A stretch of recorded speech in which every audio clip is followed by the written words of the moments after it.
Welcome to prime time debate. Delhi liquor scam కేసులో MLC కవిత arrest అయ్యారు. కవిత నివాసంలో దాదాపు 4 గంటల పాటు సోదాలు జరిపిన ఈడీ ఆమెను మనీ లాండరింగ్ చట్టం కింద అరెస్ట్ చేశారు. సాయంత్రం 5:20 కవితను అరెస్టు చేసినట్లు ఈడీ ప్రకటించింది. ఈ అరెస్టు కారణాలను వివరిస్తూ 14 పేజీల లేఖను ED assistant director Jogender Anil Kavitha భర్త అనిల్కు అందజేశారు. ఎందుకు అరెస్టు చేయాల్సి వచ్చింది, ఏంటి కారణాలన్నింటినీ కూడా అందులో పొందుపరిచారు. అయితే ఈ సందర్భంగా ఈడీ అధికారులతో కేటీఆర్ కొంత వాగ్వాదానికి దిగారు. ఈడీ నిబంధనలకు విరుద్ధంగా కవితను అరెస్ట్ చేస్తున్నారు, సుప్రీంకోర్టులో కవితను అరెస్టు చేయబోమంటూ చెప్పారు, ఎందుకు అరెస్ట్ చేస్తున్నారంటూ కూడా ఆయన ప్రశ్నించిన పరిస్థితి, కొంత ఎమోషన్కి గురైన పరిస్థితి కనిపించింది. అటుపంగా మెజిస్ట్రేట్ ఏ నిర్ణయం తీసుకుంటారు, కవితను రిమాండ్కు ఇస్తారా లేదంటే ఆమెకు బెయిల్ మంజూరు చేస్తారా, ఏం చేయబోతున్నారనే ఒక ఉత్కంఠ అయితే నెలకొంది. సాధారణంగా ఫ్రైడే అరెస్ట్ చేశారు కాబట్టి సాటర్డే సండే ఆర్గ్యుమెంట్లకు బెయిల్ ఇవ్వడానికి అవకాశాలు చాలా తక్కువగా ఉంటాయి. ఈ అంశాన్ని కేటీఆర్ కూడా ప్రస్తావించారు. కావాలనే శుక్రవారం అరెస్ట్ చేశారు అనేది కూడా కేటీఆర్ అబ్జెక్షన్లో ఒకటిగా కనిపించింది. అయితే ఈ సందర్భం మాత్రం చాలా కీలకమైన సందర్భం. రేపు 3 గంటలకు సార్వత్రిక ఎన్నికలకు సంబంధించి ఎన్నికల సంఘం షెడ్యూల్ విడుదల చేయబోతుంది. ఇప్పుడు అరెస్ట్ అయి తరలిస్తున్న దృశ్యాలు మనం ఇక్కడ స్క్రీన్ పైన చూస్తున్నాం. కవితను తరలిస్తున్న దృశ్యాలు చూస్తున్నాం మనం.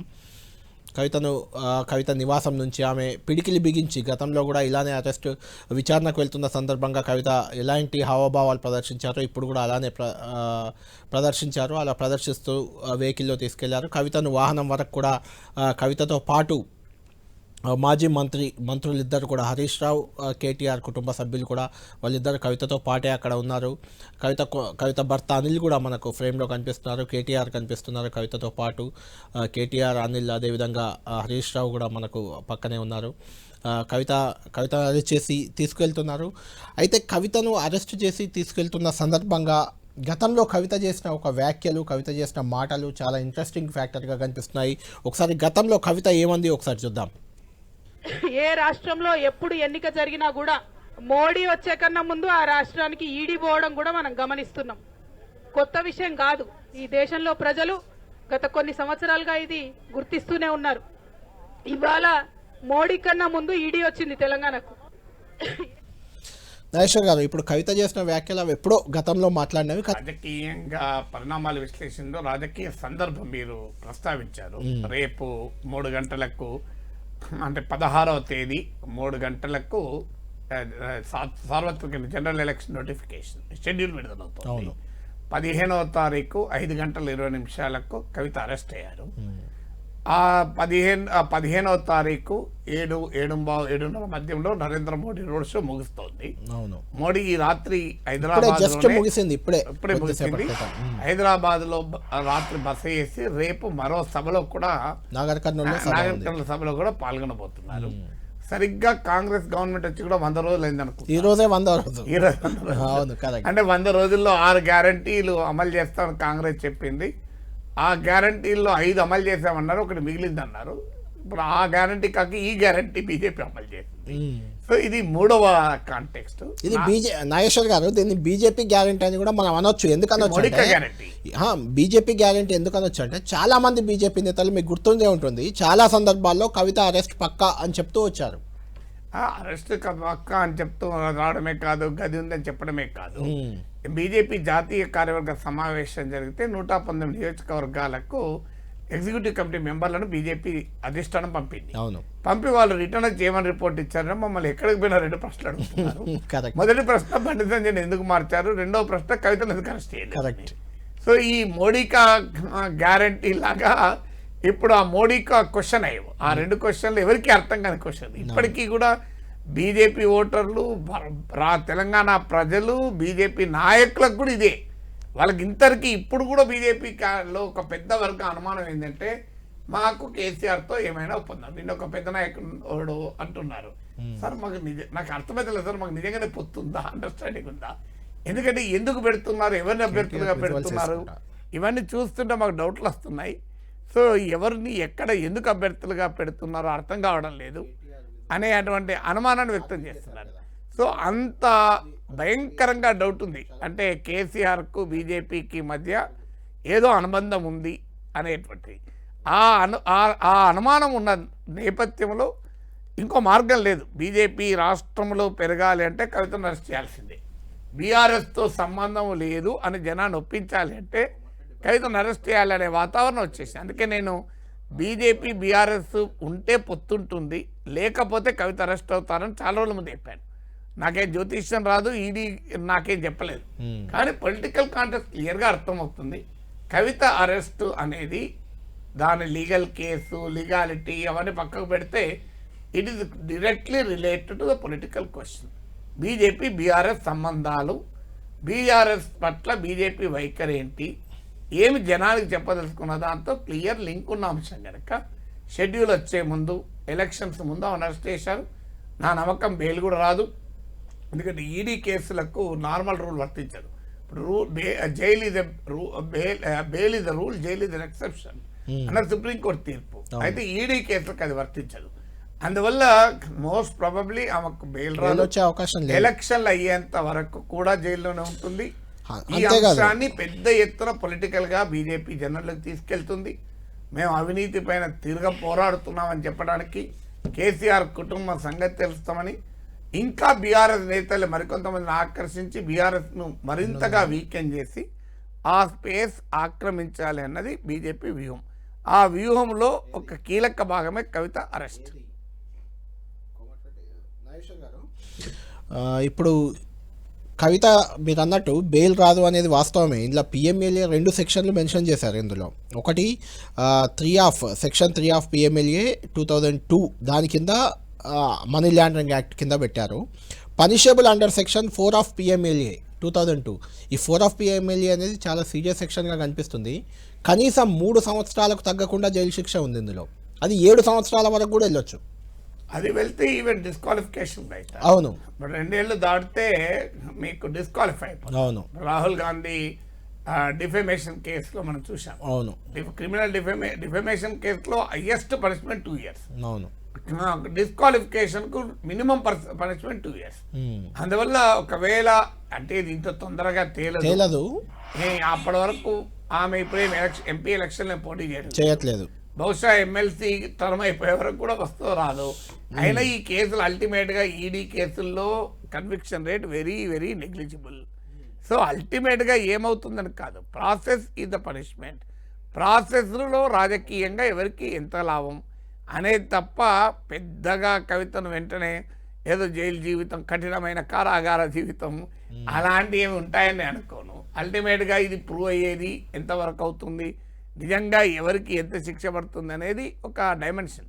ఈలోగా ఒక పొలిటికల్ నరేటివ్, మేము అవినీతి పైన పోరాడతాం, పరివారవాది, భ్రష్టాచార్ అనే మోడీ ఉపన్యాసాలకి ఇది ఒక ఇండికేషను.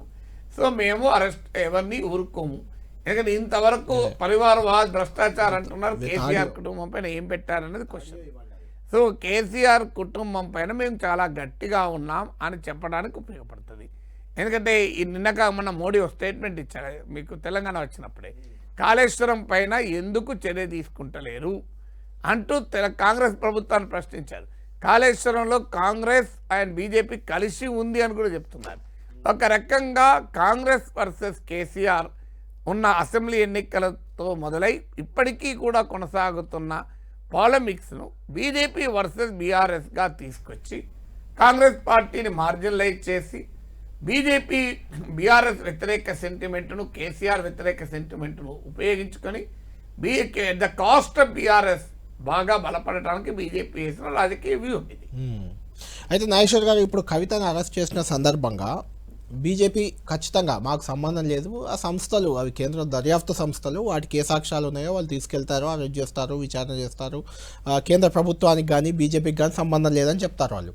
అయితే బీఆర్ఎస్ నేతలు మాత్రం ఇది ఖచ్చితంగా రాజకీయ కక్ష సాధింపు అని చెప్తున్నారు. బీఆర్ఎస్ నేతలు చాలామంది మాట్లాడారు. కేటీఆర్ ఈ అరెస్ట్ కూడా ట్రాన్సిట్ వారెంట్ లేకుండా చేశారు, సుప్రీంకోర్టులో అరెస్ట్ చేయమని చెప్పారంటూ అక్కడ ఈడీ అధికారులను ప్రశ్నించిన సందర్భం కూడా ఈరోజు మనకు కనిపించింది. ఒకసారి అది చూద్దాం మనం కేటీఆర్ ఏమన్నారో. How many of Abhijit, please record. How have they entered? Ask these questions. Kari. अरे मतलब Madam the door is open. We have entered. Yes, sir. We have entered. Madam Bhanupriya Meena says. Search is over and arrest warrant is produced. And now she says, hold on. And now she says we can't come in.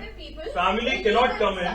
And she also says that she has no transit warrant, she cannot produce before a magistrate, but she wants to make a case. Listen, you have given an undertaking in Supreme Court, and now you're violating it. You're in serious trouble. You're in serious trouble.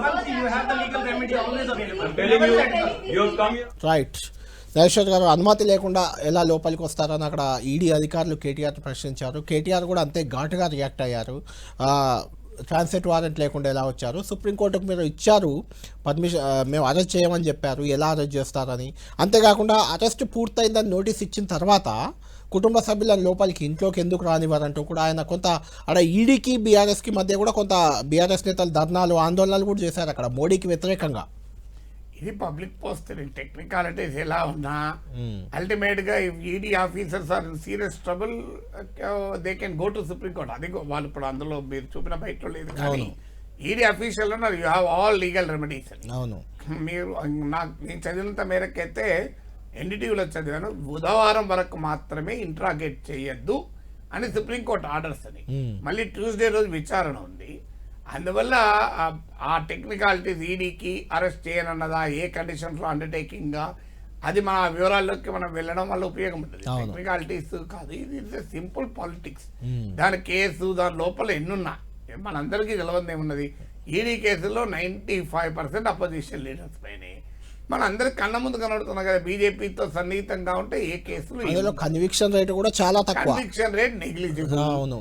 So మీకు ఇప్పుడు ఎంతమంది నాయకులు, సువేందు అధికారి చూసాం, నిన్నగా మన అజిత్ పవార్ చూసాం. ఒకసారి బీజేపీతో కలిస్తే బీజేపీ కలుపుకుంటే వారిపైన అశోక్ చవాన్, ఇప్పుడు అశోక్ చవాన్ అయితే పార్లమెంట్ లో చెప్పారు. అవును, పార్లమెంట్ లో బడ్జెట్ ఫైనాన్స్ మినిస్టర్ ఇచ్చిన దాంట్లో ఒక ఆదర్శ్ సొసైటీ స్కామ్ అని అశోక్ చవాన్ ఒక పేరా పెట్టారు. అవును, అలాంటి అశోక్ చవాన్ వారం రోజులు బీజేపీలో చేరి రాజ్యసభ సభ్యుడయ్యారు. ఇప్పుడు చంద్రబాబు నాయుడు ఈడీ కేసు ఉన్నది, అవును, ఆయన ఇప్పుడు ఆల్రెడీ అయిపోయింది, ఏ కేసు ఉండదు.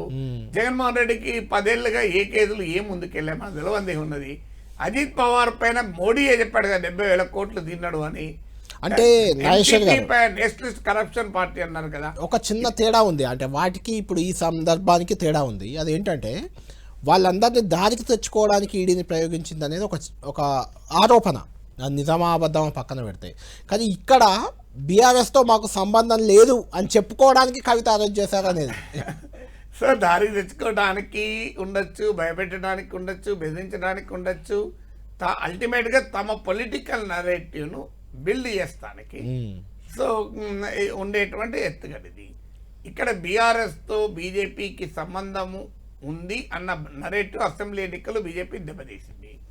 ఆ అనుమానమే లేకపోతే బీజేపీకి డెఫినెట్గా సీట్లు పెరిగేవి, సో ఓట్లు పెరిగేవి. అసలు కాంగ్రెస్ పార్టీ అధికారంలోకి వచ్చేదో లేదో కూడా చెప్పలేము. సో ఎంటైర్ అసెంబ్లీ ఎలక్షన్ రిజల్ట్స్ను ప్రభావితం చేసింది. ఇప్పుడు పార్లమెంట్ ఎలక్షన్లో 12 సీట్లు గెలవాలని అమిత్ షా బహిరంగ చెప్పాడు. 10 సీట్లు కనీసం గెలవాలన్నది వాళ్ళ లక్ష్యము. ఇలా ఇప్పుడు 14% ఓటింగ్లు 25% దాటించాలన్నది బీజేపీ లక్ష్యము. ఈ లక్ష్యం సాధించాక 2029 నాటికి అధికారంలోకి రావాలన్నది బీజేపీ లక్ష్యం. ఈ లక్ష్యాన్ని చేరుకోవడానికి 2 మార్గాలను బీజేపీ ఆలోచించింది. ఒక మార్గం బీఆర్ఎస్తో కలిసి వెళ్ళడం, రెండో మార్గం బీఆర్ఎస్ అంతు చూడడం. ఈ ఇట్లో 2 రకాల చర్చలు జరిగాయి. ఇది గమనించిన బీఆర్ఎస్ అసలు బీజేపీతో కలిస్తే మనకి ఈడీ తలనొప్పులు ఉండవు, అరెస్టులు ఉండవు, అంకగణితం బీజేపీ ఓటు బీఆర్ఎస్ ఓటు కలిస్తే 14 + 37 51% అవుతుంది. కాంగ్రెస్ పార్టీని ఎదుర్కోవచ్చు, తట్టుకోవచ్చు, బీఆర్ఎస్ నేతలు బీజేపీలోకి వెళ్లకుండా అవుతారు. ఇలాంటి అనేక లాభాలను ఊహించి బీఆర్ఎస్ సీరియస్గా ప్రయత్నం చేసింది. మనందరికీ తెలుసు, పొలిటికల్ సర్కిల్లో సీనియర్లు అందరికీ తెలుసు. సో బీజేపీతో పొత్తుకు ప్రయత్నించింది. బీజేపీలో కూడా ఒక వర్గం బీఆర్ఎస్తో పొత్తు పట్ల సుముఖత కూడా వ్యక్తం చేసింది. ఎందుకంటే మనంతరం మనం ఓటింగ్ పెరుగుతుంది కానీ సీట్లు రావు, కాంగ్రెస్కు 10 దాడుతుంది. అందువల్ల కాంగ్రెస్ను నియంత్రించాలంటే బీఆర్ఎస్తో కలవాలి. ఇప్పుడు కేసీఆర్ ప్రధానమైన అంశం కాదు, ఆల్రెడీ కేసీఆర్ పైన ప్రజలు కోపం చూపెట్టారు, అయిపోయింది. అందువల్ల ఇప్పుడు ఇష్యూ మోడీ అనుకూల ఓటుతో గెలుస్తాము, అందువల్ల బీఆర్ఎస్ను కలుపుకుంటే మనకు అడ్వాంటేజ్ ఉంటుందని ఒక వర్గం ఆలోచించింది. ఇంకో వర్గం అంటే అసలు కుంభ ముంచింది అది. బీఆర్ఎస్తో కలిసి ఉన్నామన్న అనుమానం మీద అసెంబ్లీ ఎలక్షన్లు మనం ప్రజలు శిక్షించారు. ఇప్పుడు గనక జరిగితే ఇక మొత్తానికే మనం తుడిచిపెట్టుకుపోతాం అనే అనుమానాన్ని వ్యక్తం చేస్తూ మన బీఆర్ఎస్ను బలహీనపరిచి బీఆర్ఎస్ స్థానాన్ని మనం తీసుకోవాలనేది బీజేపీలో ఇంకో వర్గం. ఈ రెండు చాయిసెస్ మధ్య అధిష్టానం ప్రత్యక్షంగా బీఆర్ఎస్తో పొత్తుకు సుముఖంగా లేదు అని ఇండికేషన్ ఇచ్చింది. అయినా కూడా బీజేపీ నేతల్లో అనుమానం అయితే పోలే. పరోక్షంగా ఏమైనా ఉందా? ఎందుకంటే అభ్యర్థులను ఉదాహరణకు ఈటల రాజేందర్ అభ్యర్థి, ఆయనకు ప్రత్యర్థిగా రాజును పెట్టడంతోనే డౌట్ వచ్చింది. రాజును కాదు మార్చారు, ఇప్పుడు రాగిడి లక్ష్మారెడ్డి మొదట్లో రాజును మార్చారు, తర్వాత రాజు లక్ష్మారెడ్డిని ఇప్పుడు రంగంలో పెట్టారు. సో రాజును పెట్టినప్పుడే అనుమానం మొదలైంది. సో ఎందుకు మరి రాజును పెట్టారు? ఈ అనుమానం వచ్చిన తర్వాత మరి ఏం కారణాలేమో లక్ష్మారెడ్డి పెట్టారు. సో అందువల్ల ఇలా అది ఏది నిజమో మనకు తెలియదు, కానీ బీజేపీ నేతల్లో మాత్రం చాలా తీవ్రమైన అనుమానాలు ఉన్నాయి. ఎందుకు ఇలా బీఆర్ఎస్ వాళ్ళందరినీ తీసుకొచ్చి ఎంపీలుగా పెడుతున్నారు? బీజేపీ నేతల్లో ఇంకో టాక్ కూడా ఏంటంటే అసలు కేసీఆర్ వీళ్ళందరినీ పంపిస్తున్నాడు. ఎందుకంటే కేసీఆర్ చంద్రబాబు నాయుడు దగ్గర పాఠాలు నేర్చుకున్నాడు. చంద్రబాబు నాయుడు 4 ఎంపీలను మొదలు పంపించాడు బీజేపీలోకి, తర్వాత చంద్రబాబు నాయుడు పోయాడు. వీళ్ళు ఆ వంతెనలు నిర్మించారు. CM Ramesh, Sujana Chowdary, TG Venkatesh, Garikapati, Mohan Rao. అది ఎంత నిజమో కానీ జరిగిన పరిణామం అయితే వాళ్ళు 4 వెళ్ళారు. ఆ 4 పైన పెద్ద ఎత్తున డిస్క్వాలిఫికేషన్ గొడవ కూడా టీడీపీ చేయలే. టీడీపీ రాజ్యసభ పక్షం బీజేపీలో చేర్చుకున్న బీజేపీతో పొత్తుకు వెంపర్లాడారు. చివరికి ఇలా టీడీపీ బీజేపీ కలిసి ఉన్నారు. సో అందువల్ల కేసీఆర్ కూడా చంద్రబాబు నాయుడు వ్యూహమే పడుతున్నాడు అనే అనుమానాలు కూడా బీజేపీలో వచ్చాయి. సో అది ఎంత నిజమైన తర్వాత సంగతి, ఇవన్నీ పర్సెప్షన్స్ కదా. సో ఇలాంటి పబ్లిక్ అంటే బీజేపీలో ఉన్న రాష్ట్ర స్థాయిలో బలమైన నాయకులకు కూడా ఈ అనుమానాలు ఉన్నాయి. ఇంకొకప్పుడు ఉదాహరణకు ఈటల రాజేందర్ పైన కేసీఆర్ ఏం చేశాడు? ఆ ఒక్కరోజు కలెక్టర్ భూమిలో ఎదిగిపోయాడు తప్ప తర్వాత ఏం జరగలే. ఈటల రాజేందర్ ఏమన్నాడు? కేసీఆర్ చిట్టా అంతా విప్పుతా, కేసీఆర్ కుంభకోణాలని బయట పెడతా అన్నాడు. ఇంతవరకు ఏం పెట్టిండు? ఒక్కటి పెట్టలేదు కదా. సో ఆయన కేసీఆర్తో అన్నేళ్ళు సన్నిహితంగా ఉన్నప్పుడు ఆయన చాలా విషయాలు తెలుసుంటాయి. మరి ఆయన ఎందుకు పెడతలేడు? ఇలాంటి అనేక డౌట్లు బీజేపీ సర్కిల్లో. మీరు బీజేపీ రాష్ట్ర కార్యాలయంలో అదృశ్య రూపాన మీరు పోతే మీకు వినబడే మాటలు ఇవే. సో అంటే మరి మీకెట్లా తెలుసా మీరు అదృశ్య రూపంలో పోయారని మీరు అనొచ్చు, కానీ మన విలేకరులు పోతారు కదా, తెలుస్తుంటే మనకు పొలిటికల్ జర్నలిజంలో నీకు నాకు తెలియదు కాదు కదా, సోర్స్ అనేది ఖచ్చితంగా ఉంటాయి, తెలుస్తుంటాయి. సో నాకు 100 మంది హైదరాబాద్ లో ఉన్న సగం మంది సీనియర్ రిపోర్టర్లు అంతా నా స్టూడెంట్. నాకు 30 ఏళ్ళు నేను జర్నలిజంలో పాఠాలు చెప్పాను, నీతో సహా అందరు నా స్టూడెంట్. సో అందువల్ల ఇది తెలియకుండా ఉండదు కదా. సో అందువల్ల అందరికీ తెలుసు బీజేపీలో పెద్ద కన్ఫ్యూజన్ ఏదో ఉంది మా వాళ్ళ. అంటే ఇప్పుడు ఆ కన్ఫ్యూజన్ నుంచి బయటపడ్డట్టేనా? ఇప్పుడు ఈ సంఘటనతో బయటపడ్డట్టేనా? అందరూ చాలా కష్టం, ఎందుకంటే ఆ పర్సెప్షన్ బిల్డప్ అయిపోయింది. ఇప్పుడు అరెస్ట్ చేసినా కూడా అసలు అసెంబ్లీ ఎన్నికలకు ముందు అరెస్ట్ చేసినా కూడా జనం నమ్మే పొజిషన్ లేదు. జనానికి కవిత అరెస్టు అనేది ఇది ఒక పొలిటికల్ అంశం అని అర్థమైపోయింది. ఇదేదో కేసీఆర్ పైన పోరాట అంశంగా ప్రజలు చూస్తలేరు. ప్రజలకు స్పష్టంగా అర్థమైందంటే ఇది కేసీఆర్ పై పోరాటం కాదు, బీజేపీ రాజకీయ వ్యూహంలో భాగము. ఇది గేమ్ ప్లేడ్. ఈ గేమ్ ప్లేడ్ లో కవిత అరెస్ట్ అనేది ఒక అంశము. పోనీ కవిత కేసీఆర్ పైన ఏం కేసులు పెట్టారు చెప్పండి? ఇప్పుడు కేంద్ర ప్రభుత్వం ఒక్క కేసు అన్నా కేసీఆర్ మీద పెట్టిందా? రోజు 1,00,000 కోట్లు తిన్నారని అంటారు కదా. ఓవైసీ పైన ఒక్క కేసు అన్నా పెట్టారా? పోనీ ఓవైసీ బ్రదర్స్ పైన, ఓవైసీ బ్రదర్ కాదు, ఎంఐఎం నేతలు ఒక్కరి పైన ఏ కేంద్ర సంస్థలు కేసులు లేవు. నాకు తెలిసినంత వరకు సింగిల్ కేసు కూడా లేదు. అంటే వాళ్ళంతా వెరీ హానెస్ట్. ఎంఐఎంలో ఉన్న వాళ్ళంతా భారతదేశంలో అత్యంత నిజాయితీ పరులైన రాజకీయ నాయకులే చెప్పాలి. సో ఇది కళ్ళ ముందు కనబడుతున్న రాజకీయం కనుక I don't think it has a political potential. అంటే దీన్ని పొలిటికల్ గేమ్ అనేది చూస్తారు తప్ప బీజేపీ ఏదో కేసీఆర్ సంగతి తేలుస్తుంది, కేసీఆర్ చాలా తీవ్రంగా వ్యతిరేకిస్తుంది అనేటువంటి అభిప్రాయంలో ఉంటారని అనుకోను. ఎందుకంటే దేశంలో చాలా రాష్ట్రాల్లో చూశాను, చంద్రబాబు నాయుడుతో తలుపులు మూసేసినాయని అమిత్ షా చెప్పలేదా? చంద్రబాబు నాయుడు విషయంలో బీజేపీ ఎంత కరెక్ట్గా మాట్లాడింది. ఇవాళ ఎప్పటికీ టీడీపీని ఇలా బీజేపీ పొత్తు పెట్టుకోలేదా? జేడీఎస్ నాయకుడిని దేవగౌడ కుమారస్వామి ఎన్ని విమర్శించారు అవినీతి పనులని, ఇప్పుడు వాళ్ళని పొత్తులో పెట్టుకోలేదా? నితీష్ కుమార్ను నమ్మమని చెప్పారు, ఇప్పుడు నమ్మడం లేదా?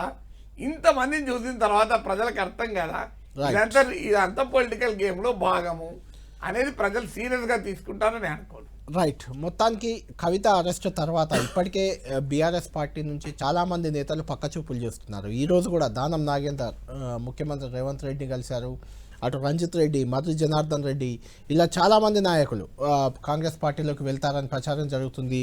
వరంగల్ ఎంపీ పస్నూర్ దయాకర్ కూడా ఈరోజు రేవంత్ రెడ్డి కలిశారు. మరికొంతమంది బీజేపీ వైపు వెళ్తున్నారు. మల్లారెడ్డి లాంటి వాళ్ళు ఏకంగా డీకే శివకుమార్ని కలిసి వచ్చారు, వెళ్తారని చర్చ, ఆయన వేరే కారణం వల్ల కలిశారని చెప్పారు.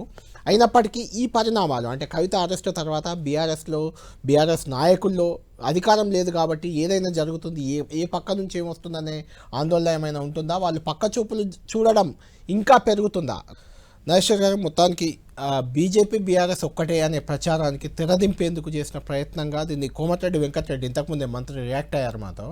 ఆయన అవుతూ అన్న మాట ఏంటంటే 15 నెలలు ఈ కేసు నమోదై 15 నెలలు అవుతుంది, ఇన్ని రోజులు లేకుండా సడన్గా ఇప్పుడు ఎందుకు అరెస్ట్ చేశారు, ఇది మీ ఇద్దరం పొత్తులు అండర్స్టాండింగ్ మాకు ఏం లేవని చెప్పుకోవడానికా అనేది ఆయన ప్రశ్న.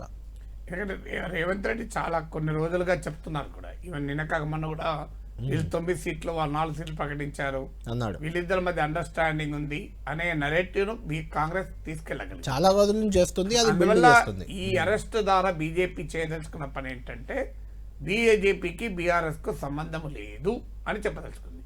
రెండవది ఏంటంటే ఈ చర్చను ఇప్పటిదాకా కాంగ్రెస్ పార్టీ అధికారం వచ్చినప్పటి నుంచి యాంటీ కేసీఆర్ పొలిటికల్ నరేటివ్ తోనే రాజకీయం నడుపుతోంది. యాంటీ మోడీ ట్రాక్ లో కూడా రాలే ఇంకా పూర్తి స్థాయిలో. ఇప్పుడు కాంగ్రెస్ వర్సెస్ బీఆర్ఎస్ అంటే రోజు మనం చూస్తే బీఆర్ఎస్ వాళ్ళు కాంగ్రెస్ అటాక్, కాంగ్రెస్ వాళ్ళు బీఆర్ఎస్ అటాక్, అది రోజు ఉంది. సడన్ గా దీన్ని బీజేపీ వర్సెస్ బీఆర్ఎస్ గా డైవర్ట్ అయిపోతే పోలరైజేషన్ బీజేపీ వర్సెస్ బీఆర్ఎస్ అయితే బీజేపీకి ఎక్కువ లాభం. ఇక్కడ బీఆర్ఎస్ వర్సెస్ కాంగ్రెస్ అయితే బీజేపీ మార్జిన్స్ లో ఉంటుంది. అందువల్ల కాంగ్రెస్ అధికారంలో ఉంది కనుక ఆ యాంటీ కేసీఆర్ సెంటిమెంట్ ఇంకా బలపడి కాంగ్రెస్ బలపడడానికి ఉపయోగపడుతుంది. అందువల్ల సడన్ గా దీన్ని కాంగ్రెస్ ను మార్జిన్స్ లోకి పంపి ఇప్పుడు ఈ పొలిటికల్ బ్యాటిల్లో వేరే కాంగ్రెస్ సహజంగానే కవిత అరెస్ట్ ను స్వాగతించాల్సిందే, ఏం వ్యతిరేకించడానికి స్కోప్ లేదు. స్వాగతించినప్పుడు బీజేపీ చేసిన పనిని స్వాగతించినట్లు ఆటోమేటిక్ బీజేపీకి అందువల్ల బీజేపీకి అడ్వాంటేజ్. అందువల్ల ఈ మొత్తం డిబేట్ కాస్త బీజేపీ వర్సెస్ కాంగ్రెస్ గా, బీజేపీ వర్సెస్ బీఆర్ఎస్ గా ఈ పొలిటికల్ డిబేట్ ను నడపదలుచుకుంది బీజేపీ. ఇక మూడోది ఏంటి అంటే బీఆర్ఎస్ లో ఉన్న నాయకులకు ఒక అవకాశం, ఇప్పటికే చాలా మంది వెళ్ళిపోతున్నారు, ఇప్పుడు ఇంకొంతమంది ఏమో ఎందుకు తలనొప్పి, కేంద్రంతో ఉంటే బీజేపీతో ఉంటే ఏ పంచాయతీ ఉండదు, అధికారంలో ఉన్న వారితో ఉంటే పంచాయతీ ఉండదు అనే యాటిట్యూడ్ చాలా మంది పొలిటీషియన్లకు ఉంటుంది. ఎందుకంటే ఒకప్పుడు పాలిటిక్స్ కాదు, ఇప్పుడు పొలిటీషియన్ కాంట్రాక్టర్ నెక్సెస్, ఇప్పుడు politician business man nexus, politician industrialist nexus. మీరు గమనించండి, మల్లారెడ్డి అల్లుని బిల్డింగ్లు డిమాలిషన్ వెంటనే మల్లారెడ్డి ఎక్కడ తెలియాడు, రేవంత్ రెడ్డి పొలిటికల్ అడ్వైజర్ వేమ నరేందర్ శివకుమార్ దగ్గర డైరెక్ట్ డీకే శివకుమార్ ఇక్కడ వీళ్ళు ఒప్పుకోనట్టున్నారు, అక్కడికి వెళ్ళాడంటే ఇక్కడ క్లియర్ గా అన్నట్టుంది, ఫైల్ అక్కడికి పోయా. అవును, అది కూడా వచ్చింది. నరేందర్ రెడ్డి నాకేం సంబంధం లేదు, నేనేం చేయలేని ఈ విషయం అన్నాడు కనుక డైరెక్ట్ గా డీకే శివకుమార్ దగ్గరికి వెళ్ళాడు. సో అందువల్ల ఈ నెక్సెస్ అయిన తర్వాత ఇప్పుడు బీఆర్ఎస్ నాయకులు ఇప్పటికే బీఆర్ఎస్ కు ఫ్యూచర్ లేదు, బీఆర్ఎస్ ఇంకా బలహీన పడుతోంది అని కాంగ్రెస్ వైపు బీజేపీ వైపు ఒక ఎక్సోడస్ కనబడుతుంది. టికెట్ ఇచ్చినోడు టికెట్ వచ్చేటోడు కూడా వెళ్ళిపోతున్నారు. ఇచ్చిన వాళ్ళు వద్దని వెళ్ళిపోతారు. రంజిత్ రెడ్డి టికెట్ ఇస్తే ఆయన అందరికన్నా ముందు ప్రకటించారు. ఈవెన్ వర్ధన్నపేట రమేష్ ఆలూరు రమేష్ కేసీఆర్ దగ్గర వచ్చి మీటింగ్ లో కూర్చొని నేను వెళ్ళను అని చెప్పి మళ్ళీ ఢిల్లీకి వెళ్ళిపోయారు. అవును, సో అందువల్ల ఈ రాజకీయం ఇక టికెట్ ఆశించిన వాళ్ళు వెళ్ళిపోతున్నారు.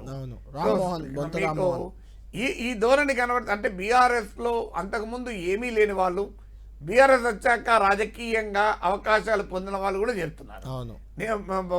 వరంగల్ ఎంపీ దయాకర్ నేను పోవడం లేదు, ఎవరిని అభ్యర్థి పెట్టినా గెలిపిస్తాను స్టేట్మెంట్ ఇచ్చాను. ఇప్పుడు ఆయన మళ్ళీ కాంగ్రెస్ లో చేరుతాడని రేవంత్ రెడ్డిని కలిశారు, మర్రి జనార్దన్ రెడ్డి అంటున్నారు, రామ్మోహన్ ఆల్రెడీ చేరాడు. సో ఇలా ఒక్కరు కాదు, ఇది ఒక పెద్ద లిస్ట్ అయిపోయింది. ఇప్పుడు మిగిలిన వారు ఇంకా వెళ్ళటానికి బీఆర్ఎస్ కు ఇంకా బలహీన. అంటే కవిత కేసీఆర్ కూతురు, ఒక ఎమ్మెల్సీ మాజీ ఎంపీ, ఆమెనే అరెస్ట్ చేసి లోపలేశారు అని చిన్న చిన్న తప్పులు చేసిన వాళ్ళు లేకుంటే చిన్న చిన్న లూప్ హోల్స్ ఉన్న నాయకులు ఎవరైనా ఉంటే బీఆర్ఎస్ లో వాళ్ళు పక్క చూపులు చూసే అవకాశం దీంతో పెరుగుతున్నారు. ఎందుకంటే ఒకవైపు కాంగ్రెస్ గవర్నమెంట్ బిగిస్తుంటారు. వాళ్ళు కూడా టైట్ చేస్తారు. ఆల్రెడీ ఇక్కడ బీజేపీ వైపు ఉన్నా కనీసం ఈటల రాజేందర్ ఎందుకు బీజేపీలో చేరాడు, అవును, కాంగ్రెస్ లో చేరుతారని చర్చలు వచ్చినాయి, పార్టీ పెడతారని అందరికీ తెలుసు కదా బీజేపీ ఎందుకు చేరాడు. ఏంటి ఈటల రాజేందర్ దేశం కొరకు ధర్మం కొరకు అనే అభిప్రాయం కమ్యూనిస్ట్ భావజాలం ఉన్న వ్యక్తి. ఆయన మొదలు ఏ భావజాలం ఉన్నా ఆయన జై శ్రీరామ్ అని నినాదం ఇంతవరకు చూశాడు ఆయన. ఈటల రాజేందర్ గుండెల నిండా నింపుకొని జై శ్రీరామ్ అన్న నినాదం ఇచ్చిన ఉదాహరణ లేదు. అవును, అందువల్ల ఇవన్నీ మన కళ్ళ ముందు చూస్తున్నాం. ఎందుకంటే బీజేపీతో వైపు వెళ్ళాడు, కథం కేసీఆర్ ఏమీ చేయలే కదా. ఆ ఒక్కరోజు 5 గంటల కలెక్టర్ విడిపోయిన తర్వాత ఏం జరగలేదు. సో అందువల్ల అందరికీ తెలుసు ఈ పరిణామం. అందువల్ల ఇంకా బీఆర్ నేతల్లో అయోమయం గందరగోళం సృష్టించి అల్టిమేట్గా లాంగ్ టర్మ్ ఆబ్జెక్టివ్ ఏంటంటే నేను మొదట్లో చెప్పినట్లు బీజేపీ బీఆర్ఎస్ కలిసి కాంగ్రెస్ ఎదుర్కోవాలనేది ఒక వ్యూహం నెంబర్ 1. దీన్ని కొట్టిపరేశాడు. వ్యూహం నెంబర్ 2 ఏంటంటే బీఆర్ఎస్ను పూర్తిగా వీకెన్ చేసి ఆ అపోజిషన్ స్పేస్ను బీజేపీ ఎంచుకోవాలి అని. ఎందుకంటే బీజేపీ ఆల్రెడీ గ్రాఫ్ పెరుగుతోంది. ఇక మళ్ళీ 3వసారి కూడా మోడీ అధికారంలోకి వస్తే ఇక్కడ ఇంకా బీజేపీ మరింత పుంజుకోవడానికి అవకాశం ఉంటుంది. అందువల్ల ఆపరేషన్ బీఆర్ఎస్ లో భాగమే కవిత అరెస్ట్. ఈ ఆపరేషన్ బీఆర్ఎస్ లో భాగమే సిట్టింగ్ ఎంపీలను లాక్కోవడం, ఎమ్మెల్యేలను లాక్కోవడం. ఈ ఆపరేషన్ బీఆర్ఎస్ ఈవెన్ కేసీఆర్ పైన ఇంకొక ఇంట్రెస్టింగ్ ఫ్యాక్టర్ ఏంటంటే కేసీఆర్ పైన ఏమైనా కేసు పెట్టినా ఆశ్చర్యపడాల్సిందే లేదు. అవును, ఇంకొక ఇంట్రెస్టింగ్ ఫ్యాక్టర్ ఏంటంటే బండి సంజయ్, కిషన్ రెడ్డి మినహాయించి హైదరాబాద్ నుంచి పోటీ చేస్తున్న మాధవీలత పక్కన పెడితే మిగిలిన 14 సీట్లలో కూడా బీఆర్ఎస్ మూలాలు ఉన్న వాళ్ళకే టికెట్లు ఇచ్చారు. బూర నర్సయ్య గౌడ్ కానీ కొండ విశ్వేశ్వరరెడ్డి కానీ మొదట్లో చేరారు. ఇప్పుడు అంతా కొత్తగా చేరిన వాళ్ళు రాములు సైదిరెడ్డి, రాములు కుమారుడు భరత్ సైదిరెడ్డి, నగేష్, సీతారాం నాయక్ మొత్తం బీఆర్ఎస్ నేతలే అందరూ. మనమే లేదు, అందరూ.